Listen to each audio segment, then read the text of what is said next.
İstanbul'da hizmet veren enerji firmasıyla sektörün yıldızlarına devam ediyoruz sevgili seyirciler.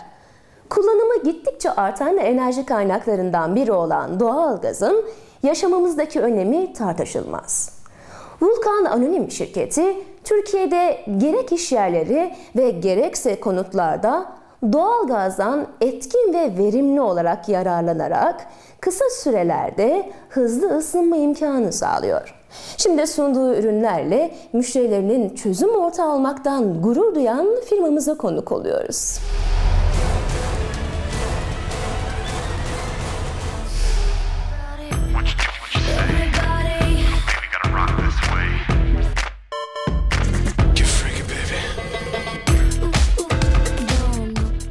Şu anda Vulkan Ticaret'in konuğuyuz. Yanımızda firma ortağı Cihat Bey var. Merhabalar Cihat Bey, sizleri tanıyabilir miyiz?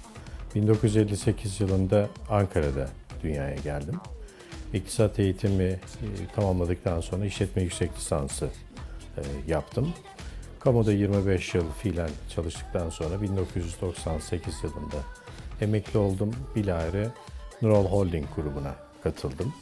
10 yıl süreyle Nurol grubunda görev yaptım. Üst düzey yönetici olarak. Şirketlerin birinde yönetim kurulu üyeliği yaptım. Bunun dışında en son ayrıldığım görevim holdingin insan kaynakları direktörlüğüydü. Daha sonra bir elektronik sektöründeki bir firmanın genel müdür yardımcılığını yürüttüm. Bunun dışında bir inşaat firmasının genel müdürlüğünü yaptım.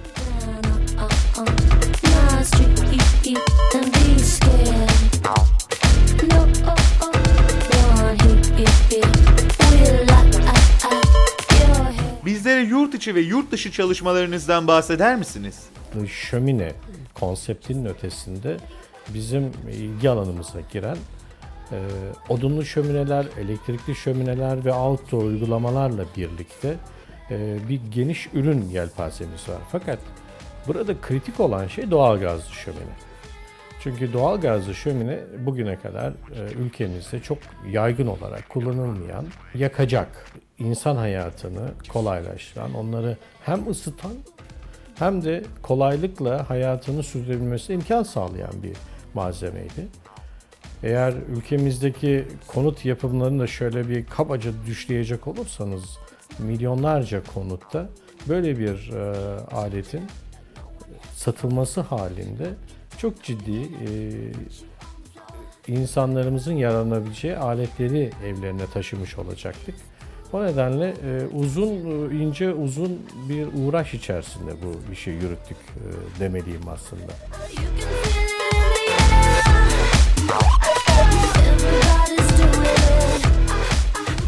Ürün çeşitleriniz nelerdir? Ürünü Türkiye'ye öncelikle getirdiğimizi vurgulamak isterim. Amerika'da üretilen Majestic ürünleri, doğalgazlı şömineler özellikle Türkiye'de kullanımı konusunda yasal bir takım sıkıntılarımız oluştu.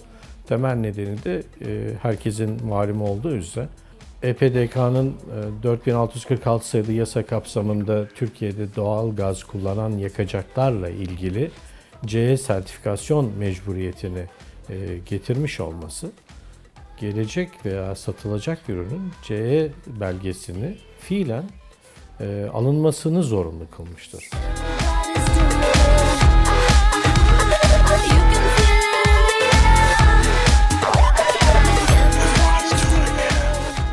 Son olarak neler söylemek istersiniz? Benim güvenle söyleyeceğim, elbette tabii her şeyin bir bedeli var. Eğer bu bedel onları yaşam standartlarını değiştirmeyecekse, yaşam standartlarını şıklaştıran bu ürünü almalarını tavsiye ediyorum. Verdiğiniz bilgiler için teşekkür ederiz. Ben çok teşekkür ediyorum böyle bir fırsatı bana verdiğiniz için.